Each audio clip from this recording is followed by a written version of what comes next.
প্রেমে লাভ নাই। দ্রৌপদীর বস্ত্র ধরে একটা সজোরে টেনে দিয়েছে। দ্রৌপদী মনে মনে চিন্তা করলো, আমি কি আর দুঃশাসনের জোরের কাছে পারি? তাই দুটি বাহু তুলে পরমানন্দ গোবিন্দকে ডাকলো। যেই না দুটি বাহু তুলে দিল, সঙ্গে সঙ্গে ভগবান নারদকে বলছে, নারদ এবার আমার খেলাটা দেখো। আড়াল থেকে দাঁড়িয়ে দ্রৌপদীকে এত বসন দিল যে দুঃশাসন বসন টেনে টেনে ক্লান্ত হলো, কিন্তু দ্রৌপদীর কি বসন শেষ হয়েছিল না? এবার দেখুন কি হয়েছে, খুব মজার জায়গা। এবার দুঃশাসন যখন বসন টানছে, বসন শেষ আর হচ্ছে না। দুর্যোধনকে বলছে, দাদা এত তো বসন টানলাম, বসন যে শেষ হলো না, আমার বড় জল পিপাসা পেয়েছিল, জল খেয়ে আসবো। দুর্যোধন বলছে, যা তাড়াতাড়ি জলটা খেয়ে আয়, তারপর আবার টানবি। জয় রাধে। এবার দুঃশাসন যেই না জল খেতে গেছে, দেখছে তার নিজের স্ত্রী এবং তার 99 ভাইয়ের স্ত্রী কারোর শরীরে একটাও বসন নাই। একটা কথা মনে রাখবেন, যে লোকের ঘরে আগুন লাগানোর চেষ্টা করে, তার ঘরে আগুনটা আগে লাগে। জয় রাধে। এবার যেই না দুঃশাসন নিজের ঘরে গেছে, দেখছে তার নিজের স্ত্রী এবং তার 99 ভাইয়ের স্ত্রী কারোর শরীরে একটাও বসন নাই। কোন রকমে দুঃশাসন চোখটাকে বন্ধ করে নিজের স্ত্রীর কাছে গিয়ে পড়বে, হ্যাঁ গো, তোমাদের এই অবস্থা যে শরীরে যে কারো বসন নাই। তখন দুঃশাসনের স্ত্রী বলছে, কার জন্য? তোমার জন্য, তোমার দাদার জন্য। বলে, কেন, কি এমন করলাম? বলছে, তোমার দাদা বলছে, দুঃশাসন দ্রৌপদীর বস্ত্র ধরে টান, তখন তুমি মহানন্দে টানছো, আর দ্রৌপদী যখনই দুটি বাহু তুলছে, গোবিন্দ আমাদের বস্ত্রগুলো নিয়ে দ্রৌপদীর কাছে সাপ্লাই করছে। নিতাই গৌর আনন্দে।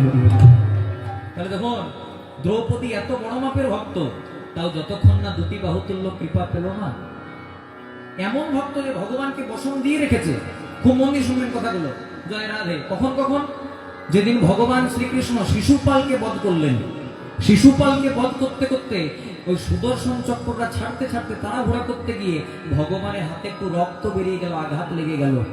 এটা অন্য কেউ লক্ষ্য করেনি, এটা লক্ষ্য করেছিল দ্রৌপদী। দ্রৌপদী করেছিল কি, একটা দামি শাড়ি পরেছিল, সে শাড়িটার মায়া না করে শাড়িটাকে এক টুকরো কেটে সেটা গোবিন্দের হাতে জড়িয়ে দিয়েছিল। সেদিন ভগবান আশীর্বাদ করেছিল, দ্রৌপদী, এই যে তুমি আমাকে অসময়ে বসন দিলে, আই প্রমিস ইউ, আমিও তোমাকে কথা দিলাম, যেদিন তোমার বসনের প্রয়োজন হবে, আমি পরমানন্দ গোবিন্দ তোমাকে একদিন বসন দেব। এ তো একবার নয়, তো হাফে আলি পাশ, অ্যানুয়ালি পাশও করেছে। কখন কখন? যেদিন দুর্বাসা মুনি একটা নদীতে স্নান করতে গেলেন, আর দুর্ভাগ্যবশত দুর্বাসা মুনির পরনের ডোর কৌপিনটা জলে ভেসে চলে গেল। আর সেখানে কিছুক্ষণ পর এলেন কে? দ্রৌপদী। দ্রৌপদী বলছে, মুনিবর, আপনি যদি জল থেকে না ওঠেন আমি কি করে স্নান করবো? তখন দুর্বাসা মুনি বলছে, কি বলবো মা, লজ্জার কথা, আমার যেটা পরনের ডোর কৌপিন সেটা ভেসে চলে গেছে। সেদিন দ্রৌপদী করেছিল কি, গাছের আড়ালে গিয়ে যে শাড়িটা পরেছিল, শাড়িটাকে দু টুকরো করে কেটেছিল।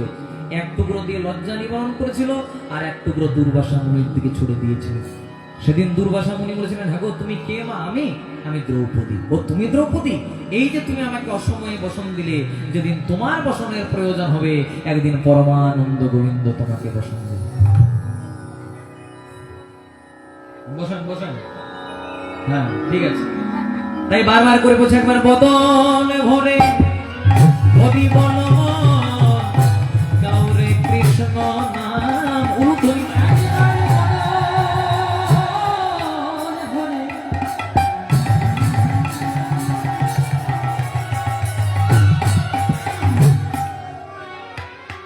একবার বদন ভরে হরি বল গৌরে কৃষ্ণ নাম।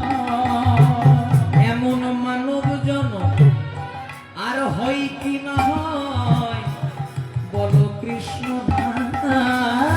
মানব জন্ম হয় কি না হয়, বলো কৃষ্ণ নাম। বলছে, এমন মানব জন্ম হয় কি না হয়, বলো রে কৃষ্ণ নাম। এই যে আমরা মানুষ জন্ম পেয়েছি না, এটা বড় দুর্লভ জন্ম। ভগবান পর্যন্ত মানুষ হতে চায়, তাই ভগবান যতবার পৃথিবীতে এসেছেন মানব রূপ ধারণ করে লীলা করেছেন। এই মানুষ হয়ে আসার আগে আমরা কতবার জন্মগ্রহণ করলাম জলজ প্রাণীতে, মানে সাপ হলাম, ব্যাঙ হলাম, কুমির হলাম, মাছ হলাম, কিন্তু মুক্তি পেলাম কবে? তোমাদের সকলের বাড়িতে আছে মায়েরা, তোমরা সন্ধ্যেবেলায় বাজাও, কি নাম? শঙ্খ বা শাঁখ। যেদিন আমরা শঙ্খ রূপে বা শাঁখ রূপে জন্মগ্রহণ করলাম, আর শঙ্খটাই আমার গোবিন্দ সেবাই বেজে গেল, বেজে গেল, সেদিন আমাদের জলজ প্রাণী হতে মুক্তি হয়ে গেল, মুক্তি হয়ে গেল। তারপর কতবার জন্মগ্রহণ করলাম আমরা উদ্ভিদ রূপে, মানে গাছপালা রূপে। আম গাছ হলাম, জাম গাছ হলাম, কাঁঠাল গাছ হলাম, পেয়ারা গাছ হলাম, কিন্তু মুক্তি পেলাম কবে? যেদিন হিন্দু সনাতনীর ঘরে আমরা তুলসী বৃক্ষরূপে জন্মগ্রহণ করলাম। গোবিন্দকে সেবা দিতে কি লাগে? তুলসী পাতা আর একটু গঙ্গার জল। মহাজন বললেন, তোমার বাড়িতে যদি তুলসী পাতা নাও থাকে, গঙ্গার জল নাও থাকে, তাহলে মন তুলসী, মানে মনটাকে তুলসীর মতো পবিত্র করতে হবে। আর জল তো ভগবান দিয়েই দিলেন, দক্ষিণ নয়নে গঙ্গার জল, বাম নয়নে যমুনার জল।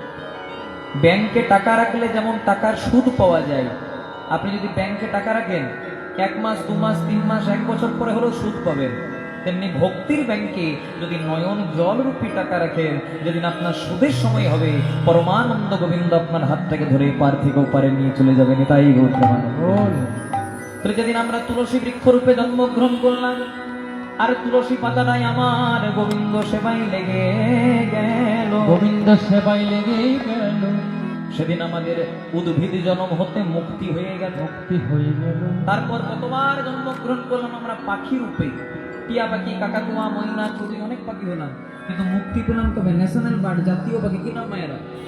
ময়ূর। যদি ক্যালেন্ডারে শ্রীকৃষ্ণের ছবি দেখেন, আচ্ছা বলো তো মায়েরা, কৃষ্ণের মাথাতে কিসের পাখা? ময়ূরের পাখা। তো যেদিন আমরা ময়ূর রূপে জন্মগ্রহণ করলাম, আর ময়ূরের পাখাটাই আমার গোবিন্দ সেবাই লেগে গেল, সেদিন আমাদের পাখি জন্ম হতে মুক্তি হয়ে গেল। তারপর কতবার জন্মগ্রহণ করলাম আমরা পশু রূপে, বাঘ হলাম, সিংহ হলাম, কুকুর হলাম, বেড়াল হলাম, কিন্তু মুক্তি পেলাম কবে? যেদিন হিন্দু সনাতনীর ঘরে আমরা গাভী রূপে জন্মগ্রহণ করলাম। যদি ধরতে যান তাহলে মানব জন্মের চেয়েও পবিত্র জন্ম গাভী জন্ম। যদি বলেন কি করে? কারণ গাভীর মলমূত্রটাও গোবিন্দ সেবায় লাগে, সেটা কিন্তু মানুষের লাগে না। কিন্তু আমরা অনেকে কি বলি? অনেকে বলে গরু ও যা কুকুর ওটা। জয় রাধে। গরু আর কুকুর যদি একই হতো, তাহলে সকালবেলায় গরুর দুধ দিয়ে চা না খেতে কুকুরের দুধ দিয়ে খেতে পেত। জয় রাধে। গাভীর সঙ্গে কোনোদিনও কুকুরের তুলনা করলে চলবে না। কেন? কারণ গাভীকে আমরা মা রূপে, ভগবতী রূপে পূজা করি। তাহলে গাভীর মলমূত্র গোবিন্দ সেবাতে লাগলো, তথাপি মানব জন্ম শ্রেষ্ঠ। কেন? কারণ গাভীর মলমূত্র গোবিন্দ সেবাতে লাগলেও গাভী কোনোদিনও বদন দিয়ে হরি নাম বলতে পারবে না। যেটা পারলাম আমাদের মতো মানব জন্মে, যেটা আপনাদেরকে ভগবান দিয়েছে, যেটা আমাকে ভগবান দিয়েছে। আর এই মানব জন্মে এসে যদি ভগবানের নামটা করতে পারি, তাহলে তত আসা যাওয়ার পথটা আমাদের পরিষ্কার হয়ে যাবে। তাই বারবার করে বলছে, দেরি করিস না, সবাই মিলে গাও, ভজ গৌরাঙ্গ কহ গৌরাঙ্গ লহ গৌরাঙ্গের নামে, সবাই ভজ গৌরাঙ্গ কহ গৌরাঙ্গ লহ গৌরাঙ্গের নামে, ভজ গৌরাঙ্গ কহ গৌরাঙ্গ লহ গৌরাঙ্গের নামে। যে জনা গৌরাঙ্গ ভজে সে হয় আমার প্রাণ, যে জনা গৌরাঙ্গ ভজে সে হয় আমার প্রাণ, যে জনা গৌরাঙ্গ ভজে সে হয় আমার প্রাণ। যে জনা গৌরাঙ্গ ভজে সে হয় মোর প্রাণ। বলছে যে জনা গৌরাঙ্গ ভজে সে হয় আমার প্রাণ রে। মানে তোমার কার জন্ম কেশবপুরে, তোমার কার জন্ম আনন্দপুরে, তোমার কার জন্ম সিঙ্গুরে, তোমার কার জন্ম কলকাতাতে, মহাজন বলেন সেগুলো দেখে লাভ নাই। যে জনা গৌরাঙ্গ ভজে সে হয় আমার প্রাণ রে। তোমরা কি ডাক্তার, না তোমরা কি মাস্টার, না তোমরা কি ইঞ্জিনিয়ার, না তোমরা কি ব্রাহ্মণ, বৈষ্ণব, শূদ্র, এগুলো দেখে লাভ নাই। যে জনা গৌরাঙ্গ ভজে সে হয় আমার প্রাণ রে। আচ্ছা বলো তো মায়েরা, কলিযুগের ভগবান চৈতন্য মহাপ্রভু কোথায় জন্মগ্রহণ করেছিলেন? হ্যাঁ, নবদ্বীপে। আপনি আরেকটা জায়গা বলেছেন, একদম সঠিক জায়গা। কোথায়? একটা নিম গাছের তলায়। জায়গাটা নিম গাছের তলায়, নবদ্বীপ, কিন্তু জায়গাটা নিম গাছের তলায়। তাই দেখবেন আমরা অনেক সময় বলি নিম গাছের তলায় জন্ম হয়েছিল, তাই নাকি ঠাকুরের নাম নিমাই। অনেকে বলে, সেদিকে যাব না। কারণ নিম গাছের তলায় জন্ম নিলে যদি নিমাই হয়, আচ্ছা বলো তো মায়েরা, জাম গাছের তলায় জন্ম নিলে কি হয়? ভাগ্যে ভগবান জাম গাছে আসে নাই। হ্যাঁ, এগুলো আমরা করে দিয়েছি। কথাটা কেন বললাম? কলিযুগের ভগবান চৈতন্য মহাপ্রভু জন্মগ্রহণ করলেন নিম গাছের তলায়। দাপর যুগের ভগবান শ্রীকৃষ্ণ জন্মগ্রহণ করলেন কোথায়? কংসের নির্জন কারাগারে, মানে জেলখানাতে। রামকৃষ্ণ পরমহংসদেব আপনাদের হুগলি জেলার কামারপুকুর জন্মগ্রহণ করলেন কোথায়? ঢেকিশালাতে। মায়ের চালগম কুটতে কুটতে প্রসব যন্ত্রণা হলো, ঠাকুরের জন্ম হয়ে গেল। কথাটা কেন বললাম? ভগবান বললেন, দেখো আমাদের এক ভগবানের জন্ম নিম গাছের তলায়, আমাদের এক ভগবানের জন্ম জেলখানায়, আমাদের এক ভগবানের জন্ম ঢেকিশালায়, তথাপি আমরা ভগবান কেন না কর্মটা সেই রকম করে রেখেছি। তাই রজনীকান্ত সেন বলেছেন না, কবে তৃষিত এ মরু ছাড়িয়া যাইব তোমার রসালো নন্দনে, কবে তাপিত এ চিত করিব শীতল তোমারি করুণা চন্দনে, কবে তৃষিত কবে তৃষিত এ মরু ছাড়িয়া যাইব তোমার রসালো নন্দনে। মহাজন বললেন, যেদিন তুমি এসেছিলে ভবে, কেঁদেছিলে তুমি, হেসেছিল সবে, কিন্তু এমন জীবন করিতে হইবে গঠন, মরণে হাসিবে তুমি, কাঁদিবে ভুবন। জন্ম নিলেই মরতে হবে। আপনি কাঙাল, আপনি ভিখারি, আপনি বড়লোক, আপনি রাজা, আপনি নেতা, আপনি শিক্ষক, আপনি যত বড়ই লোক হোক না কেন, কিন্তু শেষের দিনে সবার জায়গায় একটাই শ্মশান ঘাট। কবে তৃষিত এ মরু ছাড়িয়া যাইব তোমার রসালো নন্দনে। সারা জনম আমার আমার করে আমরা পরমার্থের সন্ধান পেলাম না। আমার ছেলে, আমার মেয়ে, আমার গাড়ি, আমার বাড়ি, শুধু আমার আমারই বলে গেলাম। কিন্তু যখন যাওয়ার সময় হলো, দেখলাম আমার বলতে কিচ্ছু রইল না। আমার বলতে শুধু তুমি ছাড়া আর অন্য কেউ নাই। তাই বলছে, কবে তৃষিত এ মরু ছাড়িয়া যাইব তোমার রসালো নন্দনে। জয় রাধে। যাওয়ার কথা শুনলে কার না ভালো লাগে? যাওয়ার কথা শুনলে সবার ভালো লাগে, মায়েরা? ভালো লাগে না? কারো কারো ভালো লাগে, কারো কারো ভালো লাগে না। এই যে মনে করুন, আমাদের যত কীর্তন শেষ হবে আমাদের মনে হবে আমরা বাড়ি যাবো, আমাদের আনন্দ লাগবে। জয় রাধে। সবার কিন্তু আনন্দ লাগে না। মনে করুন কারো ৮০-৯০ বছর বয়স হয়ে গেছে, নাতি দেবো, দাদু কবে টিকিট কাটবে? জয় রাধে। দাদু বলবে, আগে তুই নিজে টিকিট কাট, তারপর আমার টিকিট কাটবে। সবার কিন্তু আনন্দ লাগে না বাবা, কিন্তু যারা প্রকৃত ভক্ত হয় তাদের আনন্দই লাগে। আপনারা সবাই নাম শুনেছেন হরিদাস ঠাকুর। হরিদাস ঠাকুর যেদিন জানতে পারলেন যে মহাপ্রভু আমি যাওয়ার আগে চলে যাবে, সেদিন মহাপ্রভুর চরণ দুটিকে জড়িয়ে ধরে বললেন, হে মহাপ্রভু, আমার জীবনের একটা ইচ্ছা, আমি যেন তুমি যাওয়ার আগে তোমার নাম নিয়ে যেতে পারি। দেখো যাওয়াটা কত পরিষ্কার করছে, তোমার নাম নিয়ে যেন এখান থেকে যেতে পারি। সেদিন ভগবান মহাপ্রভু বলেছেন, আশীর্বাদ করলাম হরিদাস, যেদিন তুমি মারা যাবে আমার নাম নিয়ে মারা যাবে, কিন্তু আশীর্বাদ করলাম তোমার মহোৎসব করার জন্য আমি নিজে ভগবান হয়ে দরজায় দরজায় ভিক্ষা করে তোমার মহোৎসব করব। কবে তোমাতে হয়ে যাব আমার আমি হারা, তোমার নাম নিতে নয়নে বহে ধারা, আমার দেহ শিহরিবে ব্যাকুল হবে প্রাণ, তোমার পুলক স্পন্দনে কবে তৃষিত। আবার আরেক জায়গায় বলেছে, সারাদিন করেছি মাগো আমি সঙ্গী লইয়ে ধুলোই খেলা, এবার ধুলো ঝেড়ে কোলে নে মা, এসেছি গো সকাল বেলা। দেখতে দেখতে দেখলাম গগনে আর বেলা না। গগনে যখন বেলা না থাকে, যখন সকালবেলা হয় সবাই অফিসে যায়, ডিউটিতে যায়, যখন দেখলাম সন্ধে হইলে আবার বাড়ি চলে যায়। তেমনি এটা আমাদের ভাড়া বাড়ি। ভগবান আমাদেরকে কতদিন বরাদ্দ করেছেন, তাই জন্য আমরা এখানে আছি। যেদিন আমাদের ভবপারের ভাড়া শেষ হয়ে যাবে, সেদিন আমাদেরকেও শ্মশান ঘাটে চলে যেতে হবে। নিতাই গৌর প্রেমানন্দে। তাই বারবার করে বলছে, প্রভাত কালে হাগুরাঙ্গ জীবনে একবার রে, সবাই মিলে প্রভাত কালে হাগুরাঙ্গ জীবনে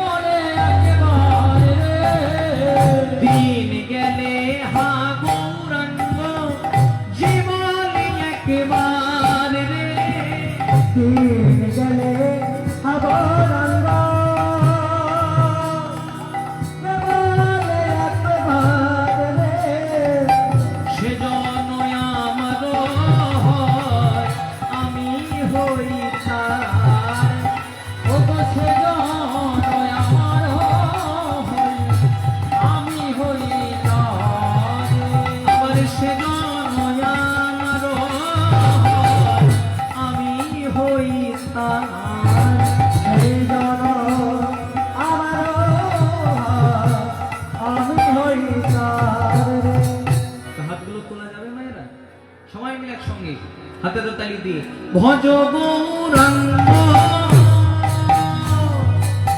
কহ গৌরাঙ্গ লহ গৌরাঙ্গের নামে রে হইব ভজ গৌরাঙ্গ কহ গৌরাঙ্গ লহ গৌরাঙ্গের নামে একবার ভজ গৌরাঙ্গ কহ গৌরাঙ্গ লহ গৌরাঙ্গের নামে রে হইব। ভজ গৌরাঙ্গ কহ গৌরাঙ্গ লহ গৌরাঙ্গের নামে একবার ভজ গৌরাঙ্গ কহ গৌরাঙ্গ লহ গৌরাঙ্গের নামে রে ভজ গৌরাঙ্গ কহ গৌরাঙ্গ লহ গৌরাঙ্গের নামে ভজ গৌরাঙ্গ কহ গৌরাঙ্গ হরিব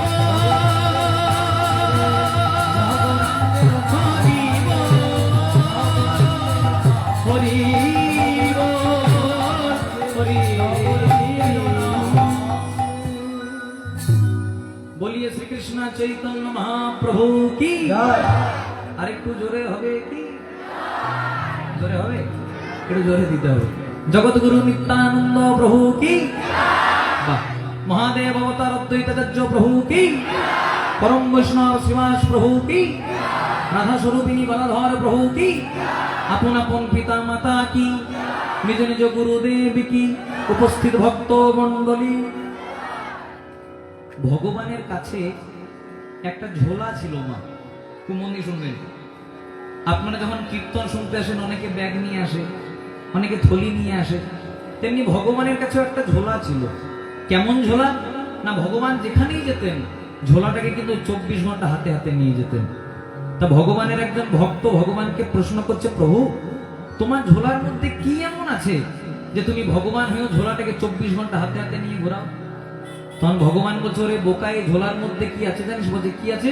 বলছে ভক্তরা আমার কাছে যে যা চাই এই ঝোলাটা থেকে বার করে তাদেরকে সেইটা দিয়ে দিই।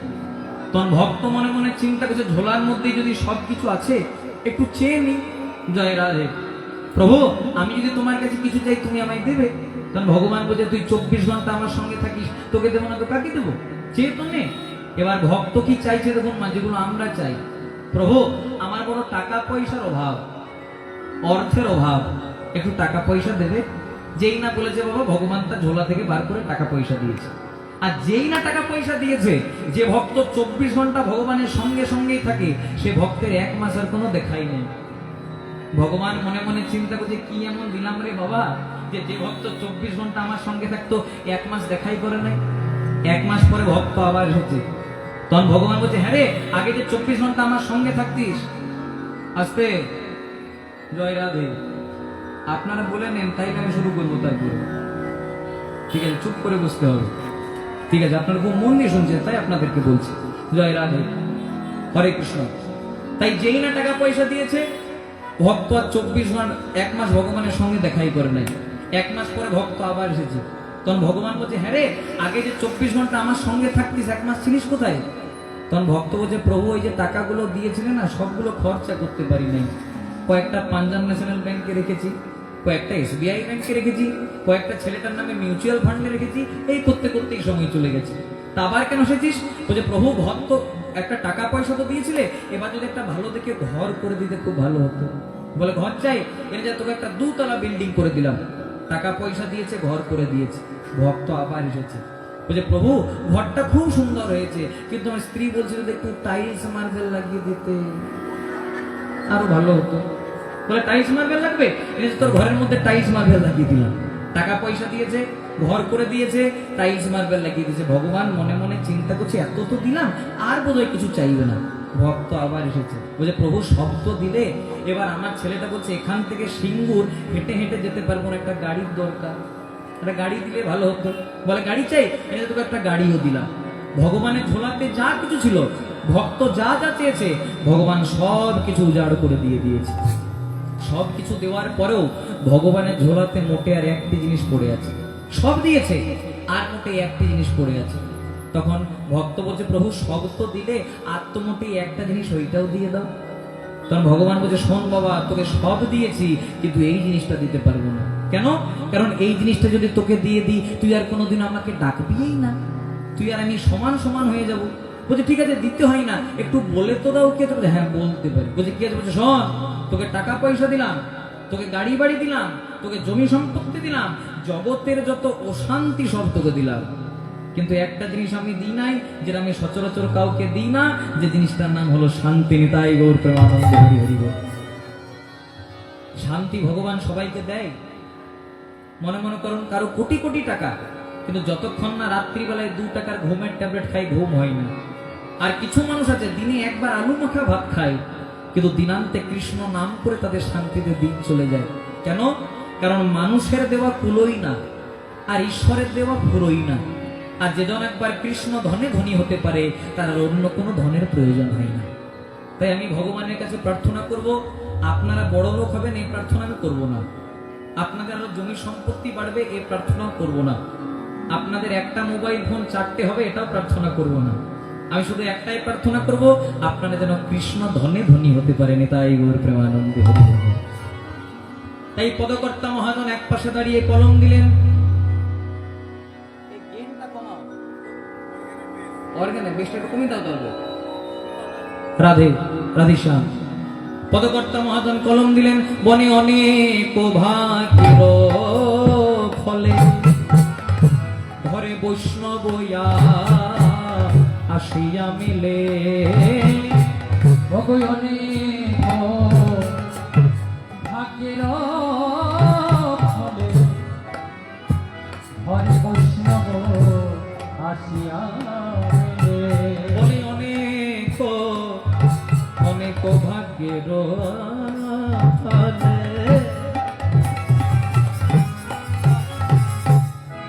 ঘরে বৈষ্ণব আসিয়া মেলে। অনেক ভাগ্যের ফলে হরে বৈষ্ণব আসিয়া মেলে।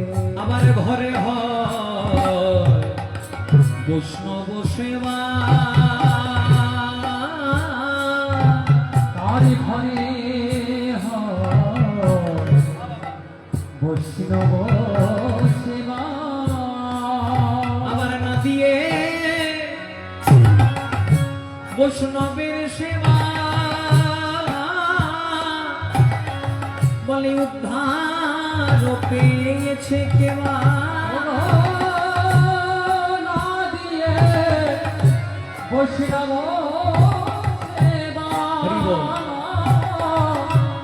বড় বড় উদ্ধারকে পেয়েছে কেবা। আবার তার সাক্ষী যুধিষ্ঠিরা জনে গো, ওগো তার সাক্ষী যুধিষ্ঠিরাজ। একবার হরি বল বলো ভাই, একবার হরি বল বলো ভাই। জয় বল হরি হরি বল। হরি বল বলো ভাই।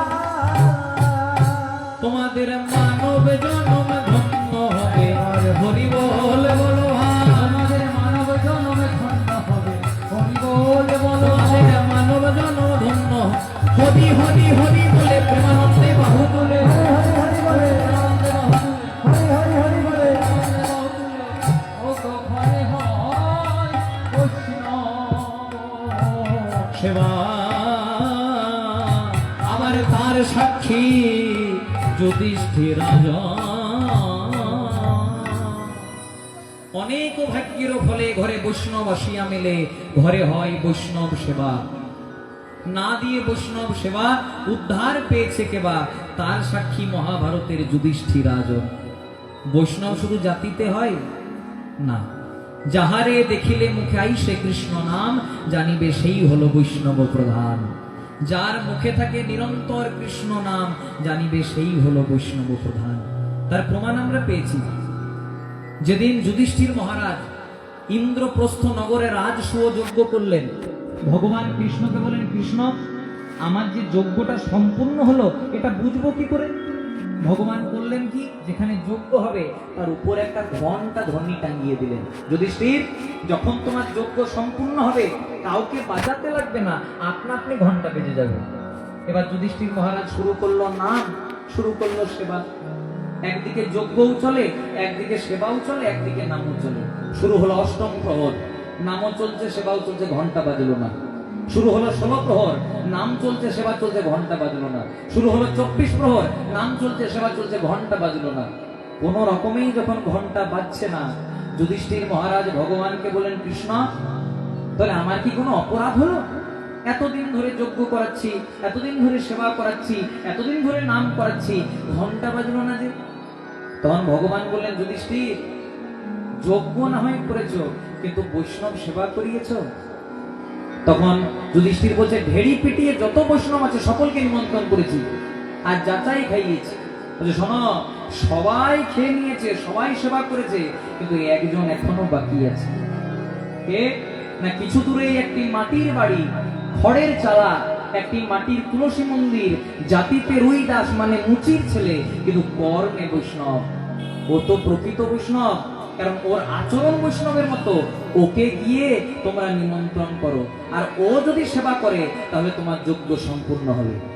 তাই প্রথমে নিমন্ত্রণ করতে পাঠালেন কাকে? তৃতীয় পাণ্ডব, মহাভারতে যার নাম আমরা সবাই শুনেছি, অর্জুন। অর্জুন গিয়ে পর বলছে, বৈষ্ণব, তুমি তো বৈষ্ণব হয়েছো, কিন্তু তুমি জাতিতে রুই দাস। আর মনে মনে চিন্তা করছে, আমি ক্ষত্রিয় বংশের ছেলে, আমি কিনা একটা মুচিকে নিমন্ত্রণ করতে এসেছি। কিন্তু অহংকারের চেয়ে নাম সবসময় উঁচু হয়। অর্জুনের মনে জাতির অহংকার হলো যে আমি ক্ষত্রিয়, আর আমি নিমন্ত্রণ করতে আসছি একটা মুচি ছেলেকে। বৈষ্ণব, চলুন, আমার দাদা রাজস্ব যজ্ঞ করছে, আপনি না গেলে যজ্ঞ সম্পূর্ণ হবে না, তাড়াতাড়ি চলুন। এবার ভগবানের কেমন লীলা দেখুন। রুইদাস বলছে, শোনো অর্জুন, একটা শর্তে যেতে পারি, কি? আমার মুখে যতক্ষণ নাম চলবে ততক্ষণ যদি তুমি দাঁড়িয়ে থাকতে পারো, নাম যখন শেষ হবে তারপর আমি তোমার সঙ্গে যাবো।